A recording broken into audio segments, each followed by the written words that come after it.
It's time, folks. I'm delivering my 2024 statistical projections for the Buffalo Bills offense today on Locked On Bills.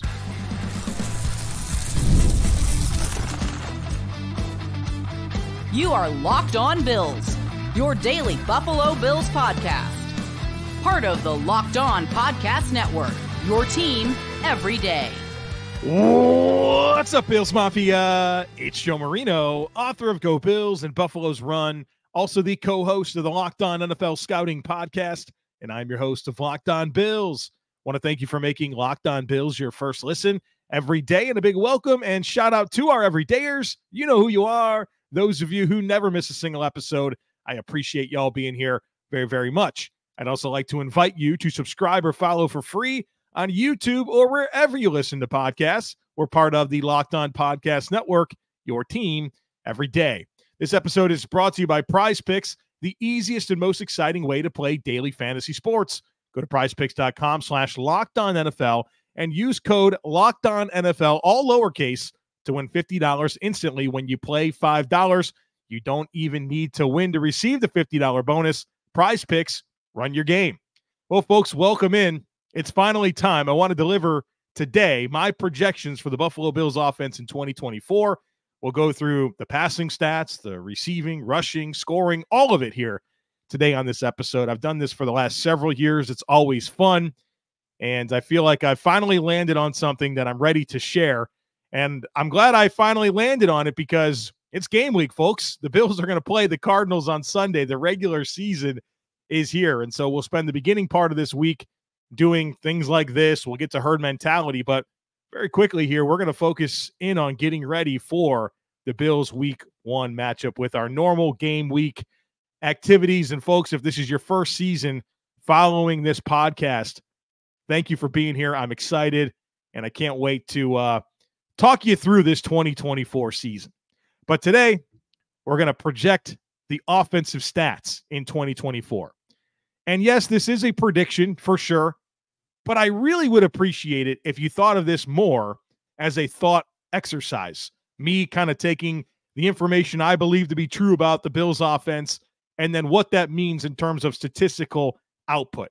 And this is a tough year to do it. Tons of new variables. Joe Brady's first full season as the offensive coordinator. Stephon Diggs is gone, and typically 150, 160 targets go to that guy. Gabe Davis, gone. Khalil Shakir, the only wide receiver that has caught a pass in a game from Josh Allen. You're assuming a lot with Dalton Kincaid and him being the top target in this passing game. You got Ray Davis to figure out. So there's a lot to sort through. And so, yeah, I'm predicting things, but it's really a thought exercise. I'm going to explain as much of the process that I can to you to kind of let you know how I got to the conclusions that I got to. And you have to remember with this, you could sit here and do this on your own and say, hey, I think Josh Allen's going to pass for 4,700 yards and James Cook's going to have 1,200 yards rushing and all these things that you can think will be true. The numbers have to add up. You have to look at historical norms, how many plays the Bills are going to run, how many yards per pass, how many yards per run. It all has to fit into an equation, right? It has to all work. So if you have comments or criticisms, that's great. I welcome them, but I'd also encourage you to go through the process and make your numbers add up because it can't all be true, folks. Everybody's not going to have the career year that you think they're going to have. So with that out of the way, let's do it. First thing you got to ask yourself when figuring out stat projections for an entire season is how many plays per game the team's going to run. And I have the Bills running 68 plays offensively per game in 2024. That's actually their highest ever under Sean McDermott. In 2020, 63 plays per game, 2021, 66, 2022, 65, 2022, 66. So I have them at 68 plays per game, which is more in line with where the numbers fell under Joe Brady towards the end of the season, kind of pushing higher towards that 70 mark, 70 plays per game. No team in the NFL actually touched 70 plays per game, but I have the Bills at 68. And of those 68 plays, I have the Bills running 37 passing plays and 31 rushing plays. And for the last 4 years, 2020 through 2023, kind of when the point where Josh Allen and the Bills offense became really good. The Bills had a run pass ratio of 59 to 41%. 59% pass, 41% run. I have this being a little bit more even. 55% pass, 45% run is kind of how I see that distribution. So I do think that the Bills rushing is going to increase in terms of frequency. So 68 plays per game, 37 passing, 31 rushing. So 37 passing plays per game doesn't mean Josh Allen's going to throw the ball 37 times. He's going to scramble sometimes, and sometimes he's going to get sacked. So we got to take that 37 and get it down to how many passing attempts per game will Josh Allen have. And Josh Allen's scramble rate has been interesting. In 2020, it was 5%, 2021, 8%, 2022, 10%, 2023, 9%. I have him at 8.5% for 2024 in terms of frequency of scrambles. So that's 56 scrambles for the year. You take that off the top of your passing plays. Then you have to figure out how many times he's going to get sacked. And this is a number that I predicted correctly. I predicted that he would get sacked 4% of the time last year, and that's exactly what he got sacked. I think it comes down a little bit more from that. I think it's down to 3.8%. I have Josh Allen getting sacked 24 times in 2024. And my thought process there is obviously Josh Allen's great at avoiding pressure and sacks, but it's year 3 for Aaron Kromer in this offensive line. I think his pass protection schemes are really sound. I think this offense is going to get the ball out of Josh Allen's hands a little bit quicker. So I have a bit of a decline, in fact, a career high, or I guess a career low in sack percentage for Josh Allen. So 3.8% is my projection. 2023 was at 4%. 2022 is 5.5%. So it's been trending in a very good direction, especially since his rookie year was 8%. His second season, it was 7.6%.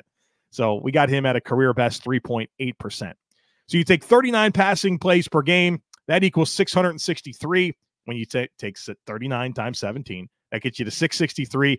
Minus 56 scrambles, minus 24 sacks. That means I have Josh Allen throwing the ball 583 times in 2024. So that's my projection. 583 passing attempts for Josh Allen. From there, we got to figure out his completion percentage. Last year it was at 66%. That was 11th best in the NFL. I have it being a tick better, 67%, which would be 10th best in the NFL based on last year. More quick game, I think, will happen. Get the ball out of Josh Allen's hands a little bit quicker. And the important thing that we get from completion percentage is how many completions. So 67% of 583 passing attempts, 391 completions. All right, so that's great. We got 391 completions. How many yards per attempt will Josh Allen have? I have him at 7.2 yards per attempt. And that's a little bit better than last year. 7 is where he fell last year. 7.6 the year before that. 6.82 the year before that. And 7.94 in 2020. If Josh Allen can really push more towards 8, his passing numbers are going to go up significantly.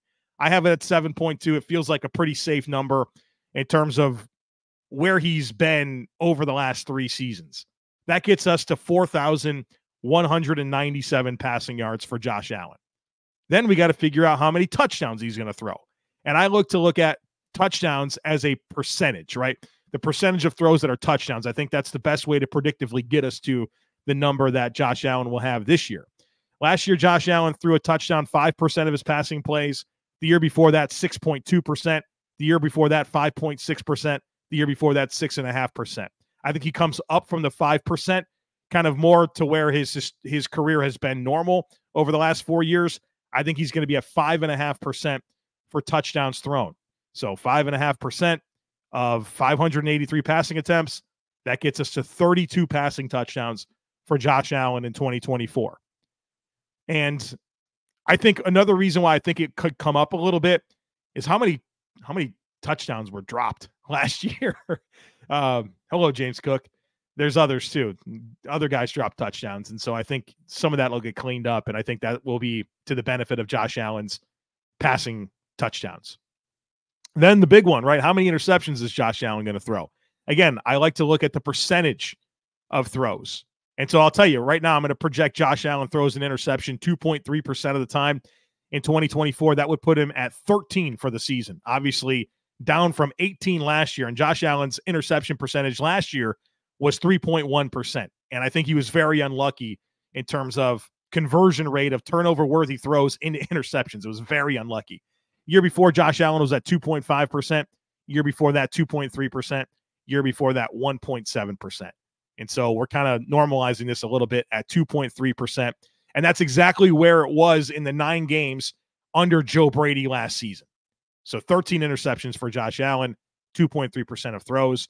And then passer rating, that's just a calculation of all the numbers that I just gave you.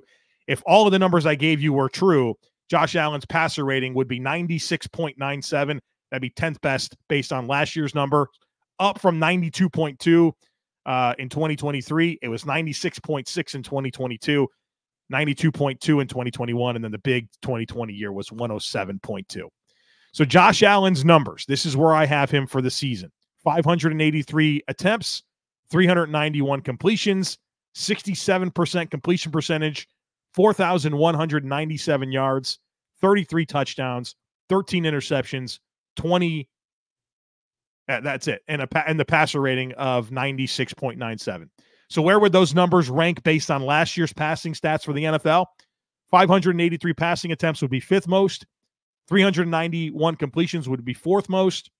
67% completion percentage, that'd be 10th best. 4,197 yards would be 6th best. 33 passing touchdowns would be the 2nd most. 13 interceptions would be the 7th most. So maybe you didn't think that those numbers were overly impressive. Well, I've got Josh Allen pretty much in the top 5, if not higher, in the most important categories in the NFL. So be mindful of that. This is definitely a transition year. There's going to be some newness around Josh Allen. I'm not going to come out here and project the best season of his career, although you can convince me that that's true, right? You can convince me that Josh Allen goes scorched earth. Everyone's doubting him. Newness around him. He carries the team. Like, you could 100% convince me of that. But I have Josh Allen with a little bit more of a normal season. And I think a normal season for Josh Allen under these circumstances would be pretty freaking impressive. So that's where I have Josh Allen. On the other side of it, we're going to talk about who catches all of those passes amongst all the weapons in the Bills passing game. We're doing that here on the other side of it, folks. Be sure to stick with me. Folks, you know you want to get to some of these Bills games this year or other games across the country. Well, if you do, you got to check out Game Time. Game Time is the fast and easy way to purchase tickets for all the sports, music, comedy, and theater events near you. The app is awesome. It's easy to navigate. And I really love that they specialize in last-minute tickets. Maybe you want to make a last-minute decision to go to a game or go to a theater event or comedy, something like that. Well, Game Time's the spot to go. You can get those tickets up to the day of the event at a great deal. They give you flash deals, a seat view, so many great features with Game Time. So take the guesswork out of buying tickets with Game Time. Download the Game Time app, create an account, and use code LOCKEDONNFL for $20 off your first purchase. Terms apply. Again, create an account and redeem code LOCKEDONNFL. That's LOCKEDONNFL for $20 off. Download the Game Time app today. What time is it? It's game time. This show is sponsored by BetterHelp. When your schedule is packed with kids' activities, big work projects, and more, it's easy to let your priorities slip. Even when we know what makes us happy, it's hard to make time for it. But when you feel like you have no time for yourself, non-negotiables like therapy are more important than ever. If you're thinking of starting therapy, give BetterHelp a try. It's entirely online, designed to be convenient, flexible, and suited to your schedule. Just fill out a brief questionnaire. That'll get you matched with a licensed therapist. You can switch therapists at any time for no additional charge. Never skip therapy day with BetterHelp. Visit BetterHelp.com/lockedon today to get 10% off your first month. That's BetterHelp, HELP.com/lockedon.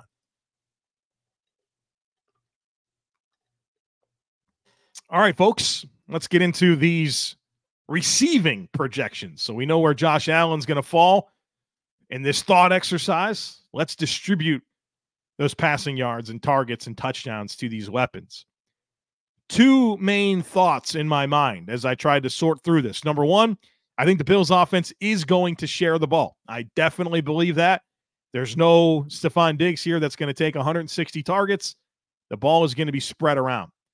At the same time, I think there's going to be priorities, right? There's no offense that is truly, all right, we got 10 guys. We're going to split it 10 ways. That's how it goes. No, there's going to be players that Josh Allen likes throwing the ball to more than others. And there's going to be priorities to get the ball to based on their skill set and talent level. And so the number one thing in my mind when projecting these out, I think your top two guys in this passing game are Dalton Kincaid and Khalil Shakir. Those are the guys that were the catalyst down the stretch last year over the last 12 games. Dalton Kincaid, most receptions on the team. And over the last 12 games, Khalil Shakir, I'm pretty sure he led the team in receptions. So there's just a lot that funneled to them last year. I think that transition to them being the catalyst continues this year. So I want to work through this in order of who gets the most targets. And I do think that's Dalton Kincaid. I have Dalton Kincaid with 115 targets, 90 catches, 935 yards, and 8 touchdowns. That's a great year for Dalton Kincaid. That would be one of the best receiving years for a tight end in the league if that's where he stands. So I don't know, maybe you're disappointed that I didn't have him over 1,000 yards or over 100 catches. 90 catches, 935 yards, and 8 touchdowns is sensational. First of all, you got to know what's normal. In 2023, tight ends with 100 or more targets, there were 6 of them. Evan Ingram with 140, TJ Hawkinson with 124, David Njoku with 120, Sam Laporta with 118, Travis Kelce with 117, Trey McBride with 105. 115 targets for Dalton Kincaid is a very reasonable projection. Also, only 3 tight ends in the NFL last year had 90 catches. All right, I have him at 90 catches. Only 4 had more than 900 yards. I have him at 935 yards. Only 1 tight end had more than 6 receiving touchdowns. I have Dalton Kincaid with 8. That's a very, very good year for any tight end, especially Dalton Kincaid in year 2 and his first season as the catalyst for the offense in the passing game. So I think he gets the most. I think the second most targets goes to Khalil Shakir. 93 targets, 75 receptions, 855 yards, 6 touchdowns. I think this is going to be the number 2 option in this passing game. I wanted his yards per reception to go up a little bit, 11.4, but I do think with more volume, it probably stabilizes. Shakir's very good down the field. I think that's an underrated component of his game, but I still think there's going to be a lot of rhythm throws to him as well. So 75 completions on 93 targets, 855 yards, 6 touchdowns for Khalil Shakir. I think the number 3 option in this passing game is Curtis Samuel. And I have some rushing volume going to him as well. We'll talk about that in the next segment. But for Curtis Samuel, I think he's going to get 80 targets, 55 completions. Now, that reception percentage is a little bit lower. It's 69%. And I think there's going to be some feeling out, right, with a new weapon like Curtis Samuel. And I think there's going to be a little bit more down the field opportunity than I think some people are going to think with Curtis Samuel as well. So 55 catches on 80 targets, 600 receiving yards, 3 receiving touchdowns for Curtis Samuel as the third option in this passing game. Now that next gets us to Keon Coleman. I have Keon Coleman as the 4th option in this passing game. And I've seen some very aggressive projections for Keon Coleman. And yeah, you can convince me that he can get there. But that all depends on, I think, a big question you have to ask yourself when projecting Keon Coleman is, where do you think he falls in terms of pecking order in this passing game? I think he's 4th. I think it's clearly Kincaid and Shakir, and I think the Bills have a nice vision for Curtis Samuel. That puts Keon Coleman at number 4. So I have him getting 65 targets. I think all along I've said 50 to 70 targets is my expectation for Keon Coleman as a rookie. I have him at 65. I have him catching 40 of those, which is a reception percentage of 61.5%. That's higher than what Gabe Davis was, but I still think that there's going to be a lot of hard catches that Keon Coleman's going to have to make. They're going to ask him to win leverage battles along the sideline, catch 50-50 balls. These are not high, these are not targets that are high efficiency, right? These are harder catches to make. And so I think that his reception percentage will come down mostly due to utilization and what he's asked to do. He's going to be asked to make a lot of hard catches. So 65 targets, 40 completions, 440 yards, 5 touchdowns for Keon Coleman as a rookie, as the fourth option in this passing game. The next player I want to get to is actually Mack Hollins, because I think Keon Coleman and Mack Hollins go hand in hand. I have Mack Hollins with 50 targets, 30 catches, 315 yards, 2 touchdowns. And here's where you can kind of look at this. As Josh Allen throws the ball to Keon Coleman and those targets are successful, he's going to get more and more opportunity. How that looks, when that ramps up, I don't know. So, but I do think that the more Keon Coleman delivers, the less goes to Mack Hollins. So right now I have 50 targets, 30 catches, 315 yards, 2 touchdowns for Mack Hollins. You can start absorbing that into Keon Coleman as that hookup between Coleman and Allen works out, right? That's really what's on my mind with that. So there's your catch, if you will, for any overages that I think could go to Keon Coleman based on that being successful and it taking off quicker in the season. But Keon Coleman's very young. He's a young player, and I think he's got a lot to learn in terms of route running technique and becoming a separator. And until those things happen, I'm not ready to say that this is an 80, 90, 100 target guy. I have him at 65. And your catch, again, like I said, is the Mack Hollins. 30 catches going to him, 315 yards. You could start putting that into the Keon Coleman bucket if it works out. And I don't think this is a situation with Keon Coleman and Mack Hollins where either one of them is going to be like Gabe Davis playing 85, 90, 100% of snaps. I think that they're going to absorb those snaps, to some level. I wouldn't say equally, but it'll be shared. So that's something to keep in mind. When I was at training camp, Mack Hollins ran with the ones. They threw the ball to him. He was a big part of what was going on. And you kind of got a glimpse of that in the one preseason game that he was on the field as well. I have Dawson Knox getting 50 catches, 32 receptions, 280 yards, 4 touchdowns. Not a lot of yards per reception there, 8.75 yards per reception. I think that Dalton Kincaid is going to be the guy in the tight end room. But I think there's going to be some drop-down targets to Dawson Knox where he can catch and run, middle of the field, turn, find some space in zone, catch the ball. I think those types of opportunities will be there for Knox at a reasonable level. I also have 50 targets for James Cook, 40 catches, 345 yards, 2 receiving touchdowns. And then I think Ray Davis is going to have a healthy amount of opportunity in his passing game as well. 35 targets, 27 catches, 225 yards, 2 touchdowns. Ty Johnson, 15 targets, 11 completions, 90 yards, no touchdowns. And then I have MVS. I know that this won't be a number that excites people. I have 15 targets for MVS, 7 catches, 80 yards, 1 touchdown. And then in the other bucket, I have just random 7 completions going to the Reggie Gilliams, the Quentin Morrises, some random receiver that the Bills call off the practice squad. You know what I mean? Like the random guys that'll catch the ball.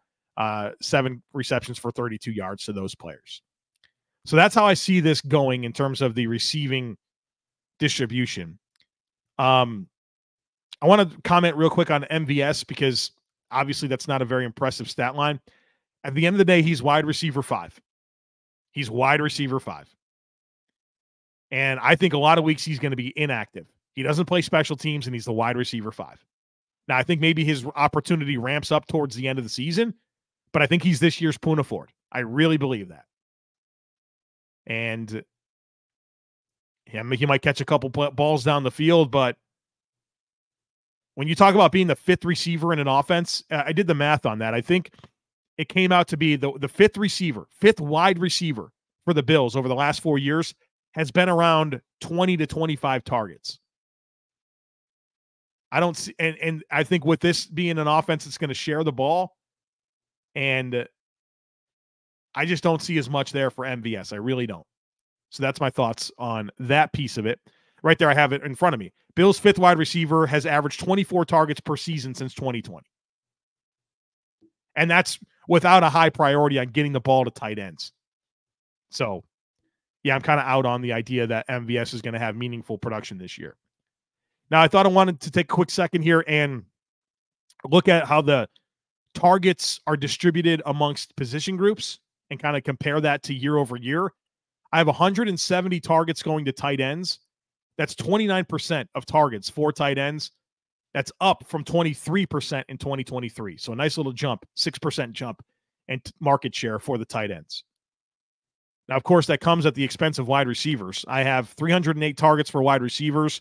That's 53%, down from 60% last year. But I think you can understand that dropping a Diggs and a Davis, focusing the offense more around Kincaid, hello, that's how that gets done. And then running back, 105 targets, 18%. That's up from 16% last year. So I have a 29% tight ends, 53% wide receivers, 18% running backs. And in terms of tight end targets, the Bills were 7th last year in percentage of throws to tight end targets. I had them at 4th this year. And then running back targets, they were 23rd in percentage of throws to running backs. I have that coming up to 14th as well. So I think that's some of your Joe Brady effect. Kind of getting the ball to these tight ends and running backs a little bit more, obviously a little bit less to wide receivers in terms of how I think this is going to play itself out this year. All right, rushing production. We'll talk about that. Tyler Bass, the overall scoring output of the offense. That's coming up on the other side of it, folks. Be sure to stick with me. Prize Picks is America's #1 daily fantasy sports app with over 5 million active members. Prize Picks is the easiest and most exciting way to play daily fantasy sports. Unlike other apps on Prize Picks, it's just you against the numbers. All you do is pick more or less on 2 to 6 player stat projections and watch the winnings roll in. Prize Picks is the only real money daily fantasy platform with an injury insurance policy so that your lineups stay in play even if one of your guys gets injured. Prize Picks puts their members first, so all withdrawals are fast, safe, and secure. When my picks hit, I can get money in as quick as 15 minutes. And there's some stuff I like this week if you want to go ahead and sign up for Prize Picks. Right now, Lamar Jackson, you can go more or less on 1.5 touchdowns. That includes passing, rushing, and receiving. He's playing the Chiefs on Thursday night. 2 touchdowns for Lamar. I like that. Jordan Love, you can get more or less on 7.5 rushing yards. Playing the Eagles on Friday in Brazil. I think that Jordan Love's going to have more than 8 rushing yards. And Khalil Shakir, I like this one. You can go more or less on 4 receptions against the Cardinals. I think he gets 5 or more catches for sure. Just some action you can check out over at Prize Picks. So download the Prize Picks app today and use code LOCKEDONNFL and get $50 instantly when you play $5. That's code LOCKEDONNFL on Prize Picks to get $50 instantly when you play $5. You don't even need to win to receive the $50 bonus. It's guaranteed. Prize Picks, run your game.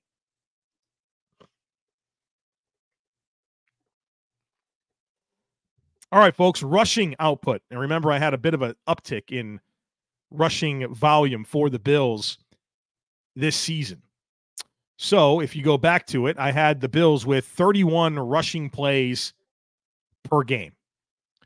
And that gets us to 527 rushing attempts for the season. Now, I've kind of been teasing at this for a lot of the summer as we've previewed this season. I think that you're going to see Ray Davis get a meaningful amount of opportunity running the football. And, of course, that does mean that James Cook's rushing attempts come down. I also think Curtis Samuel's going to have some chances to run the ball a little bit too. So this is how I see it going. Again, I have 527 rushing attempts to distribute. I think James Cook gets 205 of those, which is a bit of a drop. He had 237 rushing attempts last year. So I have that down to 205, 925 yards, which is a little over 4.5 yards per carry, and 4 rushing touchdowns. So James Cook, 925 rushing yards for the season.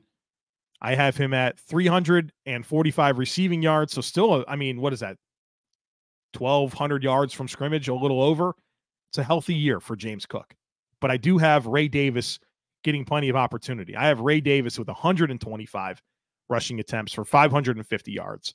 That's 4.4 yards per carry, 6 rushing touchdowns. I think that's really where Ray Davis can be an asset to this offense, is taking some of those short yardage, goal line carries. Obviously, that's not a strength of James Cook. I think those 4 rushing touchdowns will all come from some distance away from the goal line, and I think Ray Davis will be leaned on a little bit for those carries. So 125 attempts, 550 yards. So 550 rushing yards for Ray Davis, 225 receiving yards. And that comes with 125 rushing attempts, 27 receptions. So around 150 touches is what I'm projecting for Ray Davis this year. I do think Josh Allen, of course, is going to run the football. I have him at 100 rushing attempts, which is a little less than he's had the last few years, but pretty normal in terms of where he normally falls. 100 rushing attempts, 485 yards. That's 4.85 yards per carry. He'll certainly have some bigger scrambles, but that'll be offset by some 1-2 yard quarterback sneaks. And I do have 11 rushing touchdowns for Josh Allen. I think that he's gonna get his still, even with a Ray Davis around. Josh is gonna get his running the ball in terms of scoring touchdowns. Curtis Samuel, I do think he gets 40 rushing attempts. I think he probably gets 40, 45, 50, probably the high end. That's going to be part of what they're going to ask him to do. And I think he'll have a large yards per carry. I have him at 5.87 yards per carry, which is a little bit more than his career average, but that's kind of where he's been. And he's a guy that gets a decent amount of rushing attempts every year. So 40 rushes for 235 yards, 235 yards and a touchdown for Curtis Samuel.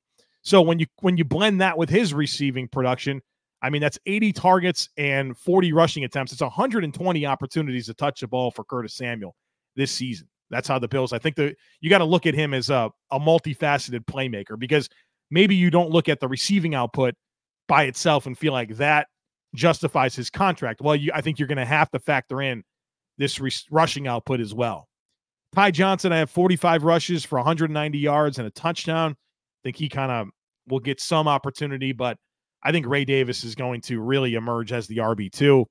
And then you can distribute 12 rushing attempts towards other players, whether that's Reggie Gilliam. I think maybe like the tight ends could get a couple of carries. How about kneel downs by QB2, right? That'll be a thing for sure. And I have one rushing touchdown going to the randoms, right? Could, again, Gilliam, Knox, Kincaid, somebody like that. I mean, maybe it's Khalil Shakir, right, on a little end around or something like that. So 527 rushing attempts for the Bills, 2,385 rushing yards, 4.53 yards per carry, 24 rushing touchdowns for the Bills. That's a healthy rushing offense. That'll be top 5 for sure. I mean, I think that'd have been top 3 last year. So I'm expecting a lot from this Bills rushing offense. I like their offensive line. I like their run scheme. I like the running back depth that they have now with Ray Davis in the mix. I think Curtis Samuel helps give them an explosive element. I think it's going to be a good rushing offense this year, and I'm excited about that. I think the two-dimensional ability of this offense will be very helpful. That gets us to Tyler Bass. What do you do with this guy, right? 85% career field goal made percentage, right? So that's where he's at. I don't think he's ever been less than 82%. All right, so that's something to keep in mind with Tyler Bass. I do think he's going to have a bit of a down year. I have him 22 of 28 on field goals. That's 79%. And then I have him making 53 of 55 extra points. So here's the scoring breakdown for the Bills. 57 offensive touchdowns, 1 miscellaneous touchdown. So it could be a return, could be a defensive touchdown. I have the Bills down for one of those. 22 field goals made, 53 extra points, and 3 2-point conversions. That gets the Bills to 473 points. That would mean 27.8 points per game. And based on last year, that'd be the number 4 scoring offense in the league. And it's more than a point better than the Bills did last year. 26.5 points per game for the Bills last year. I have them up to 27.8 points per game. So maybe these numbers weren't like everything you dreamed of from a fantasy perspective. But obviously that's not real world. I don't really care about that. I still projected a very good season for Josh Allen despite some unique circumstances. I projected a top 3 fantasy season for Dalton Kincaid. A lot of distribution for the rest of the weapons, but a lot of that going to Khalil Shakir. Still have like 1,200 yards from scrimmage from James Cook. Ray Davis getting a healthy amount of that. And the Bills having what should be a top 5, top 4 scoring offense when it's all said and done. So it's going to look a little bit different in my mind this year. And that's how I see it playing out. Hope you enjoyed this thought exercise. And I'm sure everyone's going to want to measure this up at the end of the season. That's fine. I'll be right about some stuff. I'll be wrong about some stuff. But I hope that regardless of that, you can appreciate the process that I went through to get to the conclusions. And obviously, I hope every Buffalo Bill has the greatest year of their career and the Bills score 600 points and don't lose any games. But that's not reality. And so this is my best guess as to how this is going to play out in 2024. All right, folks, that's going to do it for us here today on the podcast. Thanks for being here. Herd mentality tomorrow, and then it's time to get ready for week 1. And boy, I'm excited about that. Make sure you don't miss anything. Make sure that you're subscribed. Would love it if you took a second to rate, review, and share the podcast. Have a great rest of your day. Go Bills, and I look forward to catching up with you again real soon.